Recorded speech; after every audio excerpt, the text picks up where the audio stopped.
نحمده ونصلي على رسوله الكريم اما بعد فاعوذ بالله من الشيطان الرجيم بسم الله الرحمن الرحيم فخلف من بعدهم خلف اضاعوا الصلاة واتبعوا الشهوات فسوف يلقون غيا۔ یہ سورہ مریم کی آیت ہے۔ اس آیت سے پہلے اللہ تعالیٰ نے انبیاء علیہ السلام کا تذکرہ کیا، ان کے اوصاف القابات کا تذکرہ کیا، اور پھر اس کے بعد فرمایا کہ ان انبیاء علیہ السلام کے چلے جانے کے بعد کچھ برے جانشین آئے جن کی دو بری خصلتیں خرابیاں تھیں۔ ایک بری خصلت تو نماز کو ضائع کرنا اور دوسرا شہوات کی پیروی کرنا۔ بہرحال آیت مذکورہ میں برے جانشین کی ایک علامت نماز کو ضائع کرنا بیان کی گئی۔ تو اب سوال یہ ہے کہ نماز کو ضائع کرنے کا مطلب کیا ہے؟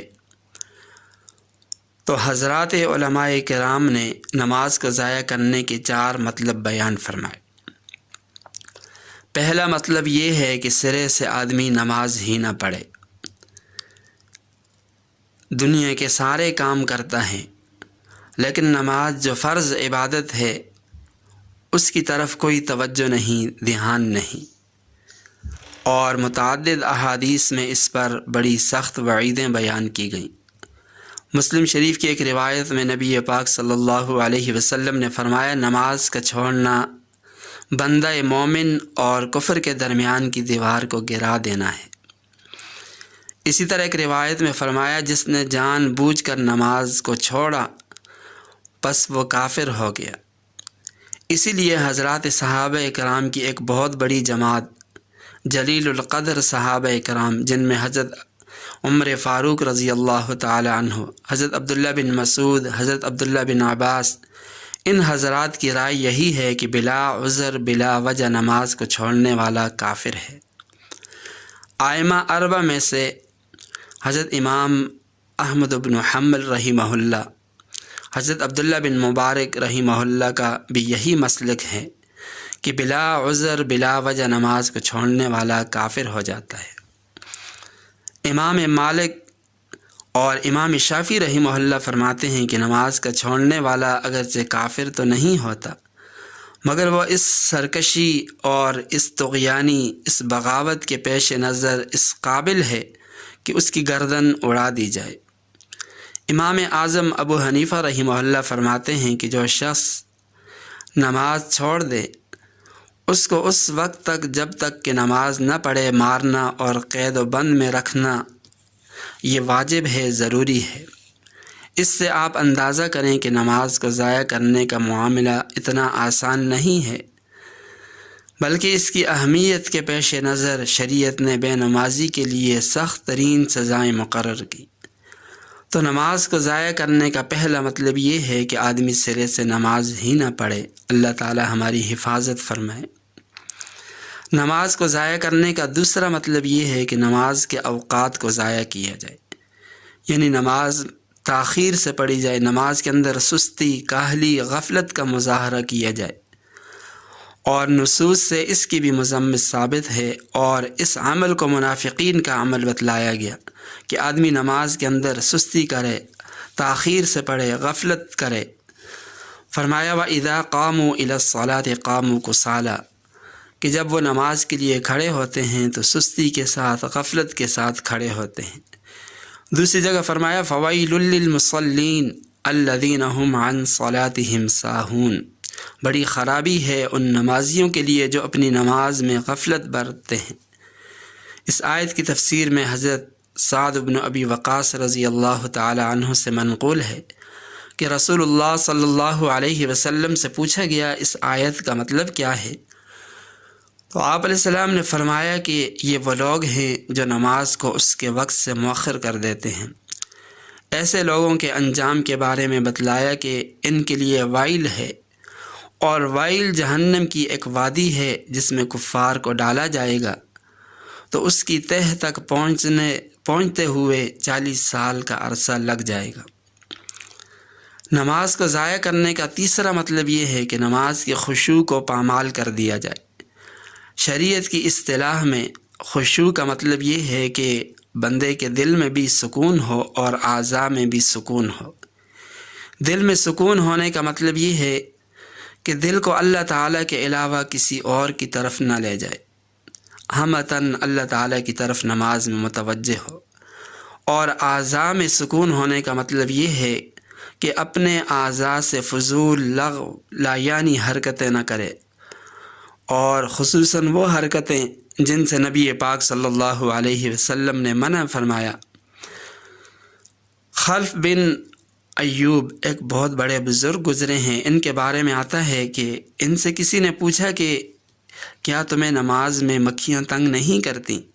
تو فرمایا کہ فاسق فاجر لوگ حکومت کے کوڑے کھاتے ہیں اور حرکت نہیں کرتے، اور اس پر وہ فخر بھی کرتے ہیں کہ اتنے کوڑے مجھے مارے گئے، میں ہلا تک نہیں۔ تو فرمایا کہ میں اپنے رب کے سامنے کھڑا ہوں، ایک مکھی کی وجہ سے حرکت کر جاؤں یہ ناممکن ہے۔ تو نماز میں انتہائی درجے کا خشوع خضوع ہونا چاہیے۔ نماز کو ضائع کرنے کا چوتھا مطلب جس میں آج ہم میں سے اکثر مبتلا ہیں، اور بہت افسوس سے کہنا پڑتا ہے کہ ہم میں سے اکثر لوگوں کو اس کی فکر ہی نہیں، ہم اس کو بہت معمولی سمجھتے ہیں، ہم اس کو گناہ ہی نہیں سمجھتے، حالانکہ اس فعل بد پر بڑی سخت وعیدیں ہیں، اور وہ یہ ہے کہ نماز کو جماعت کے ساتھ نہ پڑھنا۔ مردوں کے لیے جماعت کے ساتھ نماز پڑھنا یہ ضروری ہے، تو جماعت کے ساتھ نماز نہ پڑھنا یہ نماز کو ضائع کرنا ہے۔ نبی پاک صلی اللہ علیہ وسلم نے فرمایا، جو شخص اذان کی آواز سنے اور اس پر عمل پیرا ہونے سے اسے کوئی عذر مانے نہ ہو تو اس کی وہ نماز جو اس نے پڑھی قبول نہیں ہوگی۔ لوگوں نے عرض کیا عذر کیا ہے؟ تو آپ علیہ السلام نے فرمایا خوف یا بیماری، یعنی آدمی بیمار ہے یا کوئی دشمن کا خوف ہے تو ایسی صورت میں تو نماز و جماعت کو چھوڑ سکتا ہے، لیکن اگر یہ عذر نہ ہو تو کسی بھی صورت میں جماعت کی نماز کو نہیں چھوڑنا چاہیے۔ ایک اور حدیث میں فرمایا سراسر ظلم ہے اس شخص کا فعل جو اللہ تعالیٰ کے منادی کی آواز سنے اور جماعت میں نہ آئے۔ حضرت ابو ہریرہ رضی اللہ تعالی عنہ فرماتے ہیں کہ رسول اللہ صلی اللہ علیہ وسلم نے فرمایا کہ میں نے سوچا کہ نماز کھڑی کرنے کا حکم دوں، پھر ایک شخص کو حکم دوں کہ وہ لوگوں کو نماز پڑھائے، اور میں چند آدمیوں کو لے کر جن کے پاس بہت سا ایندھن ہو، لکڑیاں ہوں، ان لوگوں کے پاس جاؤں جو نماز با جماعت میں حاضر نہیں ہوتے، ان کے گھروں میں آگ لگا دوں۔ اسی طرح حضرت عبداللہ بن عباس رضی اللہ تعالی عنہ سے اس شخص کے بارے میں پوچھا گیا جو دن کو روزہ رکھتا ہو اور رات کو قیام کرتا ہو لیکن جمعہ اور جماعت میں حاضر نہ ہوتا ہو، تو انہوں نے فرمایا کہ وہ جہنم میں ہوگا۔ حضرت ابو ہریرہ رضی اللہ تعالی عنہ فرماتے ہیں کہ جو اذان کی آواز سن کر نہ آئے اس کے کان میں پگھلا ہوا سیسا ڈال دیا جائے تو یہ بہتر ہے۔ حضرت سلمان بن حسمہ، ان کا شمار بڑے لوگوں میں ہوتا ہے۔ نبی پاک صلی اللہ علیہ وسلم کا زمانہ تو انہوں نے پایا، مگر کم عمری کی وجہ سے روایت کی نوبت نہیں آئی۔ ان کے بارے میں آتا ہے حضرت عمر فاروق رضی اللہ تعالی عنہ نے ان کو بازار کا نگران بنا رکھا تھا۔ ایک دن فجر کی نماز میں حضرت عمر فاروق رضی اللہ تعالی عنہ نے آپ کو موجود نہیں پایا، تو اتفاق سے حضرت عمر فاروق رضی اللہ تعالی عنہ کا گزر اسی طرف سے ہوا تو ان کی والدہ سے ملاقات ہوئی۔ ان سے پوچھا کہ سلیمان کہاں ہے، آج نظر نہیں آئے؟ تو والدہ کہنے لگی کہ رات دیر تک نماز پڑھتا رہا، فجر کے وقت آنکھ لگ گئی۔ اس پر حضرت عمر فاروق رضی اللہ تعالی عنہ نے فرمایا کہ فجر کی نماز جماعت سے پڑھوں یہ بہتر ہے اس سے کہ رات بھر نوافل پڑھوں اور فجر کی جماعت فوت ہو جائے۔ حضرت مولانا رشید احمد گنگوہی رحمہ اللہ جو ہمارے اکابر دیوبند میں سے ہیں، ایک مرتبہ دارالعلوم دیوبند میں ایک جلسے میں تشریف لائے۔ اذان کے بعد نماز کے لیے چلے گئے، لیکن لوگوں کا ہجوم تھا، رش تھا، اس لیے نماز کے لیے ایسے وقت میں پہنچے کہ حضرت کی تکبیر اولیٰ فوت ہو گئی۔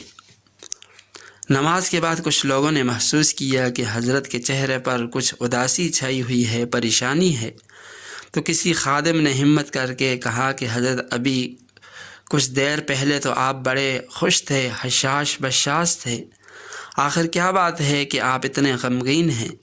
تو اس کے جواب میں فرمایا کہ رشید احمد کے لیے اس سے زیادہ غم کی اور کیا بات ہو سکتی ہے کہ آج 22 سال کے بعد میری تکبیر اولیٰ فوت ہو گئی۔ علماء نے لکھا ہے کہ ان حضرات میں سے جن کی تکبیر اولیٰ فوت ہو جاتی 3 دن تک اس کا غم کیا کرتے تھے، اور جس کی جماعت کی نماز فوت ہو جاتی 7 دن تک اس کا افسوس اور اس پر حسرت اور غم کیا کرتے تھے۔ اور آج ہم ہیں کہ کئی نمازیں فوت ہو جاتی ہیں، جماعت سے پڑھنے کا کوئی اہتمام نہیں، گھروں میں کئی افراد ہیں لیکن مسجد جانے والا کوئی نہیں، نہ والدین کو اپنے بچوں کی فکر ہے، نہ بچوں کو اپنی نماز کی فکر ہے۔ اس لیے نماز کا اہتمام ہونا چاہیے اور نماز با جماعت کا اہتمام ہونا چاہیے۔ اللہ تعالی ہمیں نماز کی اہمیت کو سمجھنے کی اور نماز با جماعت کا اہتمام کرنے کی توفیق عطا فرمائے۔ وآخر دعوانا ان الحمد للہ رب العالمین۔